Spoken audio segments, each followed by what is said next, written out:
몸이 아프거나 다쳤을 때 찾게 되는 곳, 병원. 도시에 거주하는 사람들은 병원과 약국을 비교적 쉽게 방문할 수 있습니다.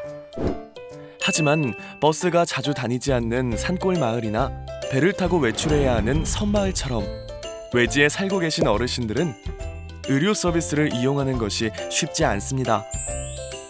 병원 방문이 힘드신 분들을 위한 좋은 방법은 없을까요? 이러한 고민 해결을 위해 의료취약지 의료지원 시범 사업이 의료 사각지대 해소에 앞장서고 있습니다. 스마트한 의료 서비스로 한 뼘 더 가까워진 의료지원 현장. 그 따뜻한 이야기를 지금 시작합니다.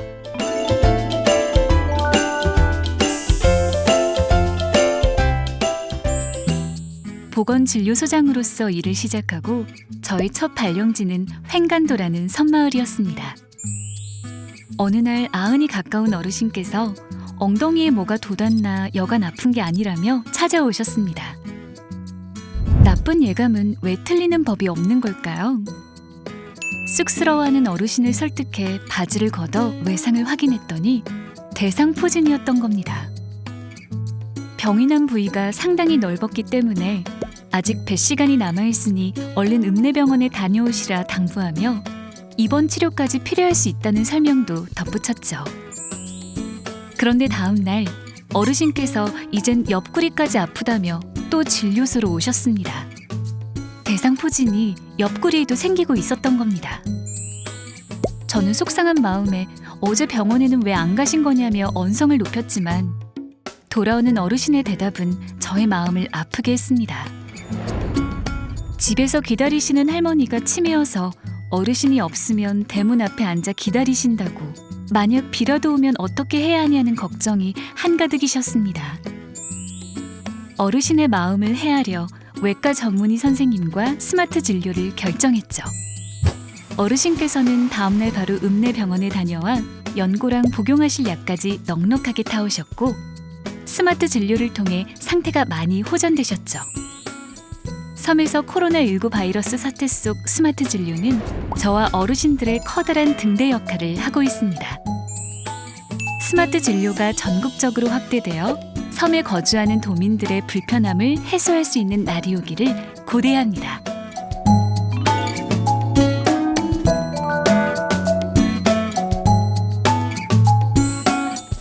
오늘도 어김없이 스마트 진료를 위한 준비로 분주한 하루를 시작합니다. 오직 저만을 기다리는 할머니를 생각하면 손이 더욱 바빠집니다. 1시간 30분가량 굽이굽이 오르막으로 이어진 험한 길을 달려야 도착할 수 있는 곳. 벌써 열어놓은 방문 사이로 할머니의 얼굴이 먼저 마중 나와 계십니다. 1년 전 처음 방문했을 때의 할머니는 쑥스러워 말도 잘 못하시고 보건소에나 가야 만날 수 있는 의사 선생님을 방한 텔레비전으로 만난다는 것을 마냥 신기해하셨죠. 하지만 원격 진료를 시행한 지 어느덧 1년. 이제는 의사 선생님이 친숙한 듯 온몸이 아프다 투정도 하시고 뒷집 친구 아픈 이야기까지 늘어놓으십니다. 하루 2번밖에 다니지 않는 마을버스를 타고 면회 자주 나가지 않아도 돼 차비도 굽고 건강도 많이 호전됐다며 좋아하셨습니다. 최근 코로나19 바이러스 사태가 심각해져 찾아뵙지 못하고 안부 전화를 드렸더니 언제 오냐고 아쉬워하셨습니다. 사회적 거리두기로 방문이 어렵다 말씀드렸더니 본인은 어디 가지도 않고 집에만 있으니 코로나는 걱정 말고 오라며 본인 집에는 올 사람도 없다며 쓸쓸히 말씀하셨습니다. 그렇게 사태가 종식되기를 기다리는 동안 한 달이라는 시간이 흘렀습니다. 계속 이대로 기다리기만 할 수 없어 저를 기다리는 할머니를 만나기 위한 준비를 시작했습니다. 먼저 집과 보건소 외에는 방문을 자제하는 등 사회적 거리두기에 적극 동참했습니다. 또한 마스크를 착용하고 손소독제와 체온계, 여분의 마스크를 챙겨 할머니 댁을 찾아갔습니다. 오랜만에 원격 협진에 할머니는 고맙다며 무심한 듯 텃밭에서 직접 기른 채소를 툭 던져주셨습니다. 제가 오기를 얼마나 기다리셨을까 생각하니 할머니를 뒤로 한 채 떠나는 발걸음이 무거웠습니다. 하루빨리 예전처럼 마스크를 벗고 할머니와 스스럼 없이 손잡고 이야기할 수 있기를 희망합니다.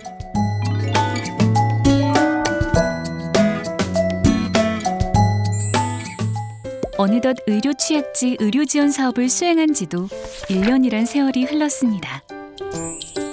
이번에 신규 대상자로 선정된 김씨 할아버지께서는 고령의 고혈압 환자였습니다. 할아버지를 처음 뵀을 때 3, 4일 동안 혈압약을 드시지 못했다며 걱정하고 계셨죠. 그동안 타 지역에 거주하는 따님이 대리 처방에 가져다 드렸는데 딸이 거주하는 지역에 코로나19 확진자가 발생하면서 여러 이유로 오지 못하고 있다고 하셨습니다. 할아버지의 혈압을 측정했더니 수축 기압이 180머큐리 이상이었습니다. 혹시나 싶어 여러 번 재측정했지만 계속 높은 값이 측정되었죠.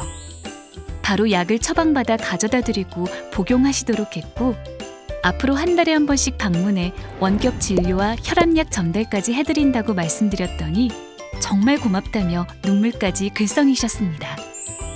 따님께도 따로 상황을 전달드렸더니 멀리 계신 아버지가 항상 걱정이었는데 감사하다는 인사를 몇 번이나 반복하셨습니다.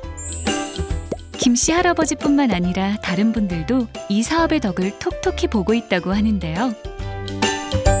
코로나19 바이러스 대유행을 맞아 대면과 접촉을 최소화해야 하는 지금이 원격 진료가 가장 빛을 발하는 시기라 생각합니다.